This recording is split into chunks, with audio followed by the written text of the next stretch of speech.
మరో బ్రేకింగ్ చూస్తున్నాం. భారీ వర్షాలతో ఏపీ అతలాకుతలమవుతుంది. వరదతో విజయవాడ విలవిల్లాడుతుంది.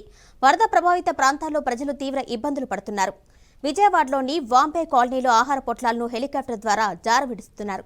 అయితే కాలనీ మొత్తం బురదమయం కావడంతో విధిలేని పరిస్థితుల్లో బురదలోనే ఆహార ప్యాకెట్లను జారవిడవాల్సిన పరిస్థితి నెలకొంది. బురదలో ఆహార ప్యాకెట్లు పట్టడంతో బాధితులు ఇబ్బంది పడుతున్నారు.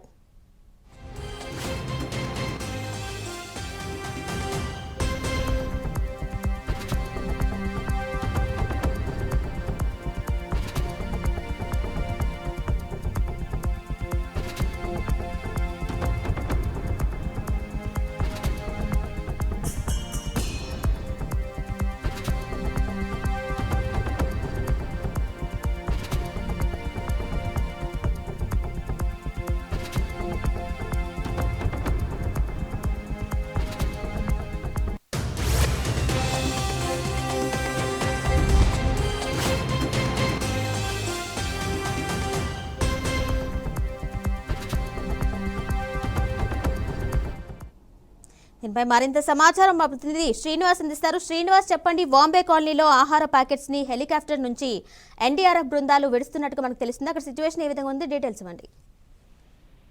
కిరణమే, విజయవాడలో అందుతున్నటువంటి ఏదైతే ఆహార సంబంధించినటువంటి ఈ పొట్లాల పంపిణీ కార్యక్రమం ఉందో దీన్ని నేవీ హెలికాప్టర్స్ ద్వారా పంపిణీ చేస్తున్న నేపథ్యం చూస్తున్నాం. అంటే అక్కడికి సాధారణ అంటే ఇతర వెహికల్స్ ఏవి అంటే ఇటు బోట్స్ కానీ అదేవిధంగా డ్రోన్ కానీ ఇంకా వేరే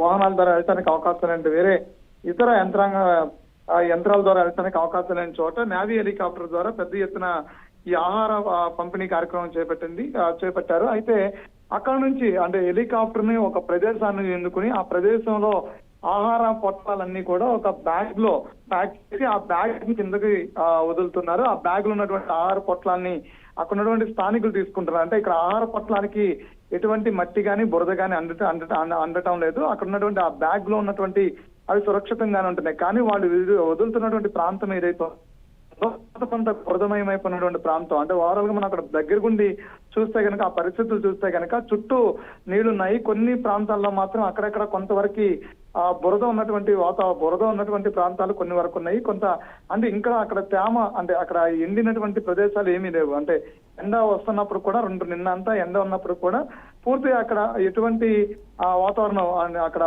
ఎండు నేలంటూ ఏమీ లేకుండా ఉంది. అంతా ఈ తడి బురద నేల ఉండటంతో పాటు అక్కడ ఏం చేస్తున్నారంటే ఆ ప్రాంతంలో తీసుకొచ్చి అక్కడ హెలికాప్టర్ ద్వారా వాటిని పంపిణీ చేస్తూ ఉన్నారు. అయితే దాన్ని కొంతమంది ఒక వీడియో తీసి ఆ వీడియోని వైరల్ చేసేటువంటి ప్రయత్నం చేశారు. ఆహారాన్ని శుభ్రత లేకుండా అందిస్తున్నారనే అంశాన్ని ప్రజల్లో తీసుకెళ్లే ప్రయత్నం చేశారు. కానీ ఇక్కడ దీని మీద క్లారిటీ తీసుకుంటే కనుక అక్కడ ఉన్నటువంటి ఆ ప్రదేశాన్ని కనుక మనం పరిశీలిస్తే కనుక అన్ని చోట్ల వరద నీరు ఉంది. వరద నీటిలో ఆహారాన్ని వేస్తే కనుక అది పాడైపోయే అవకాశం ఉంది. కాబట్టి ఎక్కడో చోట పొడి నేల ఉన్న చోటను చూసుకుని ఆ పొడి నేల కొంతవరకు వరద నీరు లేని చోట ఒక ప్రాంతాన్ని చూసుకుని ఆ ప్రాంతం దగ్గర ఆ హెలికాప్టర్ ఎంతవరకు అయితే కిందకి రాగలుగుతుందో అంతవరకు కిందకి వచ్చి ఆహారాన్ని పాడవకుండా కిందకి ఆ రౌఫ్స్ ద్వారా కిందకి దించుతున్నటువంటి నేపథ్యం కూడా చూస్తూ ఉన్నాం. అయితే మీద ఇంకా ఈ కొద్ది రోజులు అయింది. ఇప్పటికే అక్కడ ఉన్నటువంటి బురద ఇంకా ప్రాంతం అంతా కూడా నీరు తగినప్పుడు కూడా బురద వాతావరణం ఇంకా కంటిన్యూ అవుతున్న పరిస్థితి అయితే ఉంది. అక్కడ బురదను కూడా తొలగించిన తర్వాత పూర్తి స్థాయిలో ఆహారాన్ని అందించడానికి ఇటు వాహనాల ద్వారానే ఆహారాన్ని పండించడానికి ప్రయత్నం కూడా చేస్తున్నారు. నేవీ హెలికాప్టర్ ద్వారా నిన్నటి వరకు ఉన్నటువంటి నీటిని దృష్టిలో పెట్టుకుని నేవీ హెలికాప్టర్ ద్వారా పైన ఉన్నటువంటి భవంతుల మీద ఉన్నటువంటి వాళ్ళకి అందించారు. అదేవిధంగా నేల మీద ఉన్నటువంటి అంటే కింద గ్రౌండ్ ఫ్లోర్ లో ఉండేటువంటి వాళ్ళు ఎవరైతే ఉంటారో వాళ్ళకి పొడి నేల అయినా ఎక్కడైతే ఉందో ఆ నేలను చూసుకుని మాత్రం అందించిన నేపథ్యం ఉంది. అయితే ఇప్పుడే అక్కడ నీరు తగ్గుతున్న నేపథ్యం ఉంది కాబట్టి అక్కడ ఇతర వాహనాల నుంచి కూడా అక్కడ ఆహారాన్ని పంపిణీ చేస్తున్నటువంటి కార్యక్రమం కూడా ప్రభుత్వం మొదలుపెట్టింది. ఎందుకంటే ఇలా ఆహారం పాడవుతుంది, అదేవిధంగా ఆహారాన్ని భద్రత లేకుండా ఇస్తున్నారని చెప్పిన అంశం ఎప్పుడైతే బయటకు వచ్చిందో ప్రభుత్వం దాని మీద ఒక ప్రత్యామ్నాయం కూడా ఏర్పాటు చేయడం కూడా జరిగింది. కిరణ్మయ్, అయితే శ్రీనివాస్, నిత్యావసర సరుకులకు కూడా స్థానికులు అక్కడ ఇబ్బంది పడుతున్నట్టుగా కూడా మనకి తెలుస్తుంది. ఆ నిత్యావసర సరుకులు పంపిణీ చేసే అవకాశం ఏమైనా ఉందా?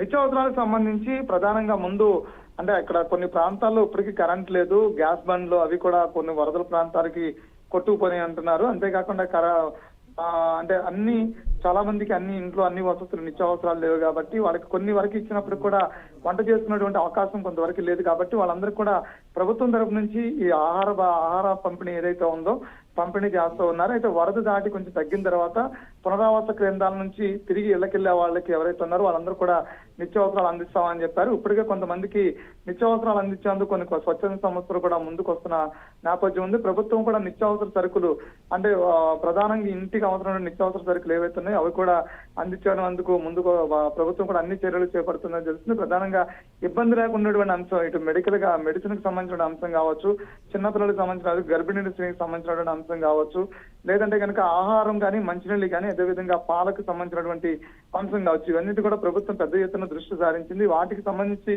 ఎక్కడా ఇబ్బంది లేకుండా ముందు చర్యలు అయితే కొనసాగుతున్న పరిస్థితి కనిపిస్తుంది కిరణ్. అదేవిధంగా శ్రీనివాస్, విద్యుత్ స్తంభాల మరమ్మతులకు సంబంధించి అధికారులు ఎలాంటి చర్యలు చేపట్టే అవకాశం ఉంటుంది? అంటే కొన్ని ప్రాంతాల్లో పవర్ ని నిలుపుదల చేసింది విద్యుత్ శాఖ. అంటే అక్కడ నీళ్లు ట్రాన్స్ఫార్మర్ దగ్గరికి నీళ్లు చేరిపోవడంతో కూడా కరెంటుని కనుక ఆన్ చేస్తే, పవర్ ఆన్ చేస్తే కనుక వాటర్ లోకి కరెంట్ వచ్చే సప్లై అయ్యేటువంటి నేపథ్యం ఉంది. అంతేకాకుండా కొన్ని ప్రాంతాల్లో వరద దాటికి పోల్స్ సరైనటువంటి నిర్మాణం లేనటువంటి పోల్స్ ఏవైతే అవి ఒరిగి నీటిలో పడినటువంటి నేపథ్యం ఉంది. అయితే వాటికి పవర్ సప్లై ఆన్ చేస్తే కనుక వెంటనే ఆ నీటిలోకి కరెంట్ వెళ్ళి ప్రజలకు ఇబ్బంది కలిగినటువంటి ప్రమాదం బారిన పడేటువంటి అవకాశం ఉంది. కాబట్టి నీటిని పూర్తిగా తగ్గిన తర్వాత ఎక్కడైతే ఈ పోల్స్ విరిగి పడిపోయిన పోల్స్ ఉన్నాయో, ఎక్కడైతే ఒరిగిపోయిన పోల్స్ ఉన్నాయో, ఎక్కడైతే విద్యుత్ వైర్లు తెగిపడినటువంటి ప్రాంతాలు ఉన్నాయి అన్నిటి కూడా ఇప్పటికే ఈ విద్యుత్ శాఖ సిబ్బంది ఇప్పటికే పరిశీలిస్తున్నారు.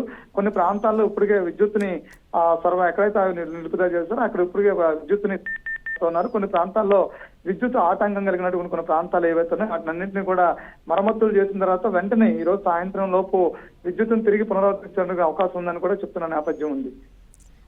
Right Srinivas, thank you.